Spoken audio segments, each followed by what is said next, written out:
ایک دوست نے اپنے ایک دوسرے دوست سے قرض لیا اور قرض لینے کے بعد جو ٹائم تھا وہ پورا ہو گیا. اب پیسے اس نے نہیں لوٹائے. بڑی کوشش کی اس نے کہ بھائی میری رقم واپس دے دیں. اس نے نہیں دیا. اب وہ یہ کیس لے کر عدالت میں چلا گیا اور جج صاحب سے جا کر اس نے کہا کہ اس نے میرے پیسے دینے اور یہ میری رقم نہیں لوٹا رہا. تو جج صاحب نے کہا کہ تمہارے پاس 30 دن ہیں، ودن 30 days تم نے اس کے پیسے واپس لوٹانے ہیں ورنہ پھر تمہارے خلاف فیصلہ ہو جائے گا. تو وہ شخص گھر گیا. اب اس نے کیا کیا؟ اس نے صبح سے لے کر شام تک درود پاک پڑھنا شروع کر دیے. 1 دن 2 دن 3 دن 27 دن ہو گئے. وہ درود پڑھتا رہا اور انتظار کرتا رہا. پیسے تو تھے نہیں، 30ویں دن عدالت میں پیش ہونا تھا. 27 دن گزر گئے، 28ویں رات آ گئی. خواب میں اس کو کسی نے آواز دی کہ گھبراؤ نہیں، تمہارا قرض ادا ہو جائے گا. اگلے دن پھر درود پاک پڑھتا رہا. اب نبی پاک کی خواب میں زیارت ہوئی.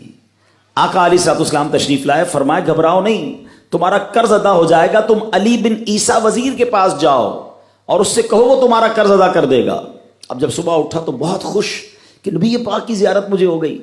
لیکن پھر خیال آیا کہ میں اگر وزیر صاحب کے پاس گیا اور انہوں نے مجھ سے کوئی ایویڈنس مانگ لیا، کوئی پروف مانگا، کہ میں کیسے مان لوں تمہیں نبی پاک نے بھیجا ہے؟ تو اس بات پر تو میرے پاس کوئی دلیل نہیں ہے. اب 30ویں رات آ گئی، آخری رات ہے، صبح عدالت میں جانا ہے. درود پاک پڑھتے پڑھتے سو گیا. سرور کائنات علیہ الصلوۃ والسلام نے خواب میں پھر کرم فرمایا. فرمایا علی بن عیسیٰ وزیر کے پاس جاؤ، وہ تمہارا قرض ادا کر دے گا. کہ حضور میں چلا تو جاتا، مگر اگر وہ مجھ سے یہ کوئی پروف مانگتا، کوئی ایویڈنس مانگتا تو میں کیا جواب دیتا؟ پیارے آقا علیہ الصلوۃ والسلام نے فرمایا کہ ایسا کرو، اسے یہ کہنا کہ آپ کا ایک راز ہے جو آپ جانتے ہیں اور رب جانتا ہے، اور وہ راز یہ ہے کہ آپ روزانہ فجر کے بعد 5000 بار درود پاک پڑھتے ہیں، اور جب تک درود پاک مکمل نہیں ہوتے آپ کسی سے بات نہیں کرتے. اب جب صبح اٹھا تو بہت مطمئن کہ اب تو دلیل بھی آ گئی ہے. پہنچ گیا صبح علی بن عیسیٰ وزیر کے پاس. اس کا دربار لگا ہوا ہے.